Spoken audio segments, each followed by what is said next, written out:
So if you can pay attention to this video for the next 5 minutes, I guarantee you'll have more clarity on your online business, online money making journey than before you started.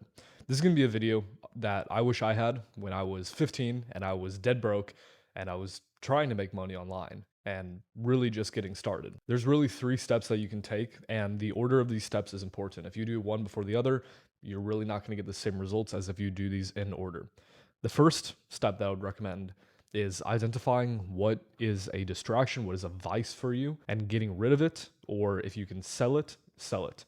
The example for me is my Xbox. When I was like 15, I was playing Xbox all the time, and I wasn't really doing anything productive. I recognized this. I read the 4 Hour Work Week. I read a lot of self-help books, and I decided, okay, well, I'm going to go all in on YouTube. I was making a few different YouTube or a few videos, basically making affiliate content for other brands and products.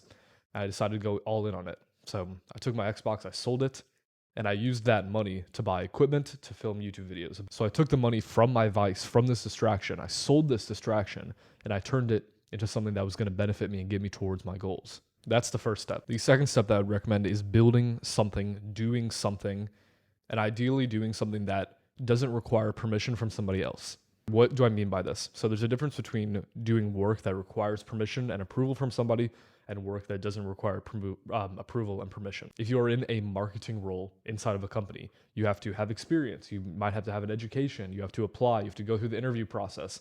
You have to do the specific campaigns that they want you to do if you have a marketing job. If you do affiliate marketing, you can get started without any of that. You have to get accepted to their affiliate program, which is usually pretty easy.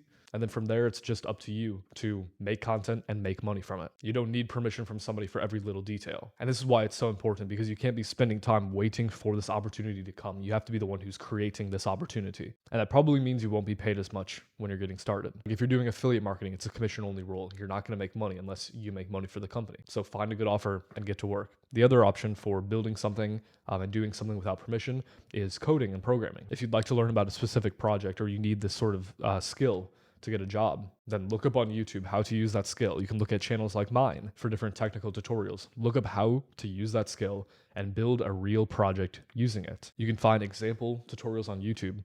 What you can also do is you can go to Upwork and Fiverr, find jobs, find projects that people want to have built, and just build it for free for yourself and make a YouTube video on it. If someone's going to put up a job listing for a specific product that they want to have built, and it's relatively simple, it's like a $500 to $2,000 project, then you can build that yourself, make content about it. And now people who are sort of in that space, they're going to see your content. They're going to say, this guy knows what he's doing. Maybe I should reach out to him. That is step 2. Do not wait for these opportunities to present themselves. You have to go and create these opportunities and do something without permission. So there's a lot of places that you might be in right now. Maybe you're a young guy, maybe you're still in high school, in which case I would recommend doing this stuff while you're still in school. Like if you're in high school or even middle school, and fucking hell, if you're watching this and you're that young, do all the work in your classes, get a good grade. It's super easy to do that, especially now with AI.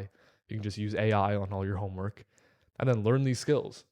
Sit in the back of class, learn these skills, make some projects, try to finish school early. If you want to go to university, do it like I did, do it online, accelerate it.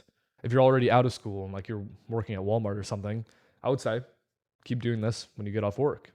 If you have a bit of savings, if you have $15,000 in savings, come to Asia. Go to Vietnam or go to Thailand, get a very cheap place, like $300 to $400 a month. Buy a bunch of instant coffee packs, drink coffee every morning, build your product, network online, network in real life, find your opportunities that way. So there's a lot of things you can do. And the best thing is to simply pick one. We all have somebody we know who's trying one business model. A week later, they're trying something different. Next week, they're onto the 3rd business model. And it's no surprise that after 6 months, a year, 2 years, they're still not making any progress. It's going to feel very tempting to completely switch what you're doing. And if you feel that urge to switch and you absolutely have to, you cannot resist it anymore. If that happens, try to find something with transferable skills. So if you're building web apps for social media creators, you can still stay in the dev space. Maybe build iOS apps for social media creators. Don't completely start from zero. That's like the worst thing you can do. Always try to take inventory of what you have and see what skills, what experience, what actual tools, what projects have I written can I use and repurpose in my next endeavor if you decide to switch. And the last step, step number 3, is to network. Now, I was deciding between putting this as step 2 versus step 3, and really has to go in step 3, because if you were trying to network before you have done anything, you're only going to be networking with people at your level, people who haven't done anything. Which person do you want to talk to? Someone who says, oh, I really haven't done anything. I'm looking for a job. I'm looking for help. Or do you want to talk to somebody who said, hey, here's this thing I built, and you can chop it up with them. You can talk about the details. You can talk about the tech stack they use. Oh, why'd you use this? Why'd you use that? Oh, well, it's because XYZ. Interesting conversation with them. You're going to remember them.